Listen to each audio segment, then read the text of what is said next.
अस्सलाम वालेकुम। तो ये वीडियो में जनरली हम लोग ये देखते हैं ना कि हम लोग स्टॉक कैसे ढूँढते हैं कि कौन सा स्टॉक में मूवमेंट आ सकता है और फिर उसमें हम लोग कैसे एंट्री लेंगे हम लोग, और हम लोग कहाँ तक जाएँगे, मतलब कि कहाँ तक हम लोग अपना प्रॉफ़िट बुक कर लेंगे, कहाँ पे वो स्टॉक को बेच के निकल जाएँगे, या तो स्टॉप लॉस कैसे रखते हैं, वो थोड़ा बहुत बेसिक जानेंगे हम लोग। और क्योंकि मैं भी स्टॉक मार्केट में बहुत एक्सपर्ट नहीं हूँ, मुझे भी बेसिक चीज़ें आती हैं, तो मैं अपने नॉलेज के हिसाब से जो भी थोड़ा बहुत नॉलेज उसके हिसाब से बताने की कोशिश करूँगा। तो ये ज़रूरी नहीं है कि ये मतलब 100% परफेक्ट हो। आप इसको देख कर के सीख सकते हैं और फिर अपने हिसाब से इसको इस्तेमाल में ला सकते हैं। अगर इसमें आपको कुछ कमी ज़्यादती करनी हो तो आप अपने हिसाब से कर सकते हैं। तो अमूमन मैं क्या देखता हूँ ना, मैं ये देखता हूँ कि पहले तो आपको ये पता होगा कि ये एक मेरा जो ट्रेडिंग व्यू नाम का एक प्लेटफॉर्म है, ट्रेडिंग व्यू, जहाँ पे हम लोग ना कोई भी स्टॉक को का चार्ट देख सकते हैं। ठीक है, तो ये ट्रेडिंग व्यू है, तो इसका मोबाइल में एप्लीकेशन भी होता है, और इसका हम लोग इंटरनेट पे ब्राउज़र पे जाके ट्रेडिंग व्यू टाइप करेंगे ना, ट्रेडिंग व्यू से यहाँ पे आपका आ जाएगा, और यहाँ पे आपको कोई सा भी स्टॉक का नाम हम लोग सर्च करेंगे ना, तो यहाँ पे दिख जाएगा। जैसे टाटा स्टील का ओपन करके दिखाता हूँ मैं, तो ये मेरा टाटा स्टील ओपन हो गया। ये सब आपका बेसिक है। मैंने स्टॉक में ऐसा कोई इंडिकेटर वगैरह लगाया नहीं है, मैंने जस्ट यहाँ पे वॉल्यूम और प्राइस चार्ट ही लगा हुआ है यहाँ पे। तो ये ऊपर में इसका प्राइस दिखाता है, नीचे वॉल्यूम दिखाता है। तो मैं जनरली क्या करता हूँ ना, मैंने स्टॉक में हमेशा देखा है ना कि स्टॉक में अगर मूवमेंट आएगा तो उसके लिए ना वॉल्यूम का होना बहुत ज़रूरी है। तो मैं हमेशा क्या करता हूँ, वीकली टाइम फ्रेम पे यहाँ पे दिखाता है WD 4 आवर्स 1 आवर्स। मुझे उम्मीद है कि आपको ये बेसिक पता होगा। डब्ल्यू मतलब वीकली, मतलब ये जो कैंडल बता रहे हैं ना, ये एक हफ्ते का कैंडल है। ये एक कैंडल एक हफ्ते का है, ये है उससे एक हफ्ता पहले वाला कैंडल, ये है 2 हफ्ता पहले वाला कैंडल। तो जनरली कि हम लोग क्या देखेंगे, हम लोग ये देखेंगे ना कि ऐसा कौन सा स्टॉक है जिसमें ना अभी इस वीक या लास्ट वीक या पिछले कुछ 1-2 वीक से ना वॉल्यूम बढ़ता हुआ दिखाई दे रहा है।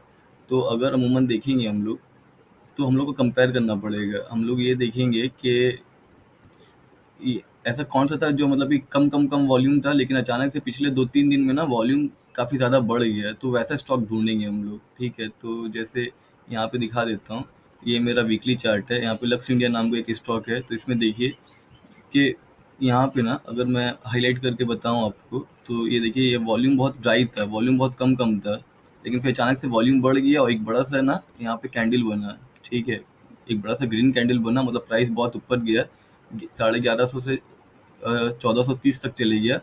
और ये स्टॉक जो है ना, ये स्टॉक लगातार डाउन ट्रेंड में था, मतलब कि यहाँ पे नीचे आ रहा था।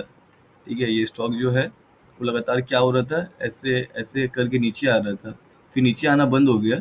फिर अचानक से ऐसा क्या हुआ कि यहाँ पे बड़ा वॉल्यूम के साथ यहाँ प्राइस भी ऊपर चले गया। तो इसको बोलते हैं कैटलिस्ट। ज़रूर कुछ ना कुछ यहाँ पे ऐसा हुआ है कि ये प्राइस का शिफ्ट हुआ, सेंटिमेंट चेंज हुआ, ये डाउन ट्रेंड से प्राइस ऊपर जाने की कोशिश कर रहा है। तो मैं अमूमन ना ऐसे ही स्टॉक को ढूंढता हूँ जहाँ पे ना लास्ट वीक या इस वीक में बहुत ज़्यादा वॉल्यूम आया, बहुत बड़ा एक रेड कैंडल बना, और जहाँ पे ट्रेंड का शिफ्ट हुआ है। अगर मैं इसको यहाँ पे क्लियर कर देता हूँ मैं, रिमूव ड्राइंग, तो आप यहाँ पे देखेंगे ना, तो अगर आपने बेसिक पढ़ा होगा तो मैं ना यहाँ पे एक ट्रेंड लाइन मार्क कर सकता हूँ मैं, कि जो ट्रेंड लाइन क्या कर रहा था, मेरा रेजिस्टेंस का काम कर रहा था। ये प्राइस को ऊपर बढ़ने नहीं दे रहा था। ठीक है, ये रेजिस्टेंस है, लेकिन ये रेजिस्टेंस को तोड़ करके वॉल्यूम के साथ ऊपर गया ये। तो मैं ना इस पे नज़र रखूंगा मैं। ठीक है, अब मैं इस पे डेली टाइम फ्रेम पे आता हूँ मैं, कि यहाँ पे डेली वाला कैंडल चेक कर रहा हूँ। इससे पहले मैं वीकली वाले पे था। तो देखिए कि पिछला कुछ दिन से ना, अगर डेली में भी देख रहे तो इतना कम कम कम वॉल्यूम था, फिर पिछले तीन कुछ दिन से ना बहुत ज़्यादा वॉल्यूम है। तो मतलब ये स्टॉक में कुछ ना कुछ तो चल रहा है, कुछ ना कुछ यहाँ बड़े प्लेयर्स का एंट्री हुआ है। बड़े प्लेयर मतलब जो लोग बहुत ज़्यादा पैसा लगाते हैं स्टॉक में, FIIs DIIs। हम लोग जैसे छोटे प्लेयर जो होते हैं ना, वो कम पैसा लगाते हैं, कुछ हज़ार लगाएंगे, लाख लगाएंगे, अगर बहुत ज़्यादा पैसा हो तो करोड़ों, 1-2 करोड़ लगा देंगे। लेकिन जो FIIs DIIs होते हैं ना, वो मतलब कि 50, 100, 200 ऐसा करोड़ लगाते हैं, तो जिससे स्टॉक में बहुत ज़्यादा मूवमेंट मिलता है। तो अभी मैंने ये देख लिया। ठीक है, तो मैंने ये देख लिया वॉल्यूम की बनिस्बत वॉल्यूम ठीक है इसमें। अभी मुझे ना इस स्टॉक में मूवमेंट आएगा कि नहीं आएगा, इसमें 2-3 चीज़ देखना है मुझे। तो इस स्टॉक का ट्रेंड कैसा है, ये अप ट्रेंड में है, डाउन ट्रेंड में है। तो उसको चेक करने के लिए ना हम लोग एक आपका EMA यूज़ करते हैं, मूविंग एवरेज नाम का एक ना इंडिकेटर है। ठीक है, तो मैं ना हमें उसको यूज़ करता हूँ। तो जनरली क्या करता हूँ मैं, यहाँ पे ना हम लोग 2-3 EMA यूज़ कर सकते हैं, 50, 100, 200, 20, ये। तो यहाँ पे ना एक मेरा इंडिकेटर है EMA करके, तो यहाँ पे इंडिकेटर में सर्च कीजिएगा और यहाँ पे टाइप कीजिएगा ना ये EMA 2050। DR स्वीट्स नाम का एक बंदा है, इसने बनाया है EMA 2050 120 ऐसा करके आएगा। तो इसको क्लिक कर लीजिएगा, तो ये ना आपका EMA अप्लाई हो जाएगा। तो अब इसके सेटिंग में हम लोग चेक कर सकते हैं, इसके सेटिंग में चेक कर सकते हैं कि मेरा जो EMA है वो क्या क्या है।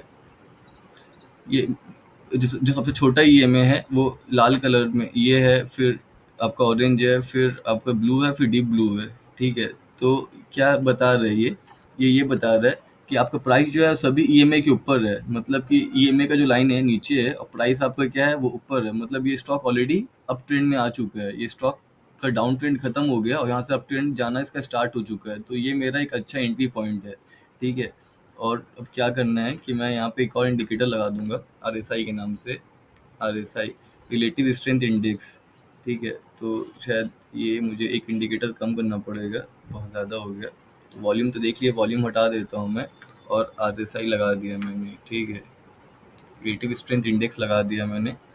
ये RSI का वैल्यू दिखाता है, ये ओवरबाउट है, ओवर सोल्ड है। तो इसका RSI का वैल्यू कितना दिखा रहा है अभी 77। मतलब कि ये वैल्यू ठीक है, मतलब 50 से अगर ऊपर है। देखिए अभी गया, मैं हटा देता हूँ मैं। यहाँ यहाँ क्या दिखा रहा है, मेरा डेली टाइम फ्रेम पे दिखा रहा है कितना है RSI का वैल्यू 77। ये जो वैल्यू है कितना 77 है अभी। मतलब ये स्टॉक ठीक है। अगर 50 से ज़्यादा होना चाहिए, अगर 60 से ज़्यादा है तो और भी ज़्यादा बेहतर है, लेकिन 50 से ज़्यादा होना चाहिए। 50 से ज़्यादा इसका मतलब ये बता रहा है कि ये स्टॉक अभी अप ट्रेंड में है। तो मैंने RSI का वैल्यू देख लिया, ये आपका 50 या 60 से ज़्यादा होना चाहिए। फिर मैंने मूविंग एवरेज देख लिया लगा करके, 20, 50, 100, 200 सबसे ऊपर है प्राइस। मतलब ये जो प्राइस है तो ये अच्छा है अभी यहाँ पे, ये स्टॉक ऑलरेडी अप ट्रेंड में आ चुका है। और अगर आपको कोई स्टॉक ना सर डाउन ट्रेंड के बाद अप ट्रेंड में जाता हुआ दिखाई दे रहा है तो मतलब उसमें ज़्यादा अपॉर्चुनिटीज़ है। अपॉर्चुनिटीज़ मतलब क्या है कि अगर आपका कोई स्टॉक है वो ऐसे डाउन ट्रेंड में जा रहा है और फिर यहाँ से ना नीचे जा रहा था, फिर नीचे जाना बंद हो गया, अभी एक रेंज में घूम रहा है, फिर यहाँ से ऊपर जाना स्टार्ट हुआ है। तो अगर आपको कोई स्टॉक इस जगह पे मिलता है ना तो वो ज़्यादा बेहतर है। मतलब कि इसके पास ना अब नीचे जाने का उम्मीद तो कम है, लेकिन ऊपर जाने का जो स्कोप है बहुत ज़्यादा है। अगर आप यहाँ पे एंट्री बनाते हैं तो आपको प्रॉफिट होने के चांसेस बहुत ज़्यादा है आपके। तो इस स्टॉक में ना कुछ वैसे ही पैटर्न बनता हुआ दिखाई दे रहा है। अगर मैं ये सब इंडिकेटर्स वगैरह हटा दूँ मैं, तो आप देखो कि ये स्टॉक लगातार नीचे जा रहा था, अभी नीचे से यहाँ से ऊपर जाना स्टार्ट किया है। तो अभी देखो कि ऊपर अगर गया है ये, तो ऊपर तो आराम से यहाँ तक आ ही सकता है ये, क्योंकि बार बार प्राइस यहाँ से रिजेक्शन ले रहा था। बार बार जो प्राइस है यहाँ से टकरा करके नीचे आ रहा था, तो ये एक इंपॉर्टेंट रेजिस्टेंस का जोन में काम कर रहा था। तो मतलब कि अगर प्राइस यहाँ से गया 1400 के आसपास से, तब 1600 तक आराम से पहुँच सकता है। तो 200 पॉइंट का मुझे प्रॉफिट होने का चांसेस है। तो मैं क्या करूँगा कि मैं यहाँ पे एंट्री लूँगा। मैं टारगेट होगा कि ये प्राइस यहाँ तक जाए। ठीक है, अगर यहाँ तक जाएगा तो मैं अपना प्रॉफिट बुक कर लूँगा। अगर खुदा ना खास्ता यहाँ से ऊपर जाने के बजाय नीचे आने लगता है तो मैं अपना स्टॉप लॉस यहाँ पे रख लूँगा मैं इस पॉइंट पे, क्योंकि ये भी एक इम्पॉर्टेंट जोन है। यहाँ से भी प्राइस टकरा के नीचे जा रहा था, तो ये इम्पॉर्टेंट है अभी, क्योंकि प्राइस ऊपर चले गया तो ये सपोर्ट का काम करेगा। तो अगर यहाँ से टकरा के 1150 1200 तक आता है तो मैं अपना सौदा काट दूंगा। वैसे तो आना नहीं चाहिए देख के लग रहा है, लेकिन फिर भी, और ये मेरा टारगेट हो जाएगा ये। ठीक है, तो बस इतनी ही रखते हैं। और कुछ आप देख लो एक बार ये, अगर आपको कुछ डाउट लगे तो आप मुझसे पूछ लो। फिर हम लोग इंशाल्लाह फिर एक मैं दूसरा वीडियो बना के आपको भेज दूंगा मैं।